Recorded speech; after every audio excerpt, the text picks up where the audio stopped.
गण असाच उत्सव सप्तमीच्या दिवशी दुपारी होतो. त्याला गण असे म्हटले जाते. या दोन्ही उत्सवातील फरक एवढाच की ह्या दिवशी क्षौर केले जात नाही. हा उत्सव दुपारी होतो. तसेच संचार झालेल्या पुजाऱ्याच्या हातात खड्ग नसते. ह्या दिवशी सुमारे 8 ते 10 वर्षाच्या 6 मुलांचे मुंडन करून व शुचिरभूत करून डोक्याला लिंबाची माळ घालतात व श्रींच्या मागे फिरवतात. श्रींचा संचार होण्यासाठी ज्या पुजाऱ्याला माध्यम म्हणून केले गेले त्यांना मंदिरात आणतात. शिष्य तिम्मना धनगराची आठवण म्हणून पुजाऱ्यास चोळणा घातला जातो. गाभाऱ्यासमोरील गण मठात बसवून ध्येय शुद्धीसाठी भस्म स्नान घालतात. त्या पुजाऱ्यास लिंबाच्या व चाफ्याच्या मारा घातल्या जातात.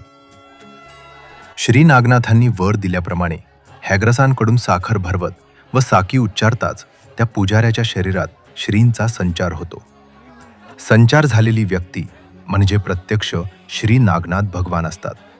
आता पुजारी ही व्यक्ती नसून त्यांच्या शरीराचा पूर्ण ताबा श्री नागनाथ शक्तीने घेतलेला असतो. येथून पुढे संचार शांत होईपर्यंत त्यांना खर्गे असे संबोधले जाते. नंतर खर्गे यांना गाभाऱ्यातून बाहेर आणले जाते.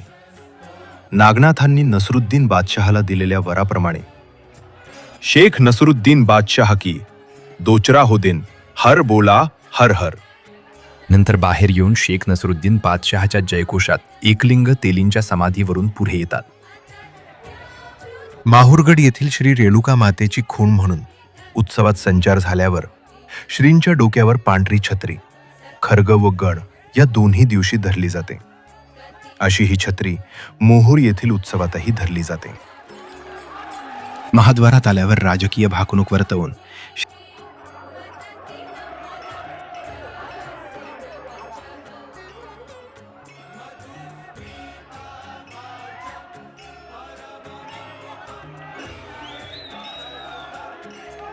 नंतर पुढे श्री बहिरमभटाच्या समाधीवर कुंभार खिचड्याने भरलेला कुंडाल घेऊन उभारतात. श्री नागनाथ त्यात हात घालून ते उधळतात. ही धान्याची सुबदता विषयी भाकणूक करतात. श्री बहिरमभटाच्या समाधीवरून हेग्रसाला भेट देण्यासाठी श्री महाराज खर्गतीर्थाकडे निघतात. वाटेत ज्या उखरात बहिरमभटास कुटले त्या उखरापाशी जाऊन रोगराईविषयी भाकीत वर्तवितात. त्याच्यानंतर यात्रेच्या मूळ उद्देशापोटी भक्त हॅग्रस यांच्या भेटीच्या ओढीनं खर्गतीर्थात येतात.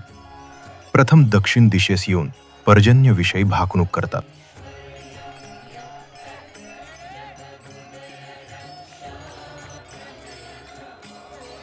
श्री नागनाथ यांनी भक्त हेग्रसास दिलेल्या वराप्रमाणे जोपर्यंत चंद्र सूर्य आहे तोपर्यंत हेग्रस भक्तास व त्यांच्या वंशास वायरूपाने भेट देईन या वचनाप्रमाणे खर्गतीर्थातील बिंड्यावर अगदी तन्मयतेने व कडकडून भेट देतात. ही भेट म्हणजे गुरु शिष्य भेट होय.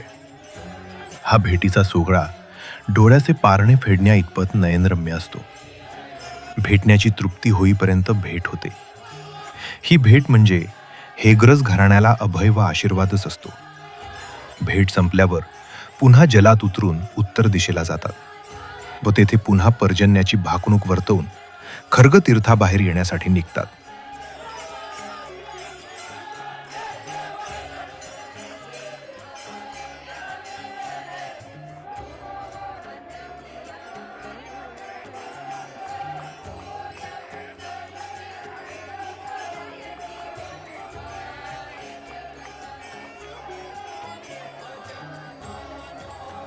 तेथून पुढे वाटेत ओऱ्या शेजारी पेरणी संबंधी भाकणूक करतात व त्याच ठिकाणी हॅग्रस घराण्याची साकी असते. तेथून पुढे मुंगीच्या धोंड्यावर येऊन चाऱ्यासंबंधी लिंबाच्या ढारेद्वारे भाकणूक वर्तवितात.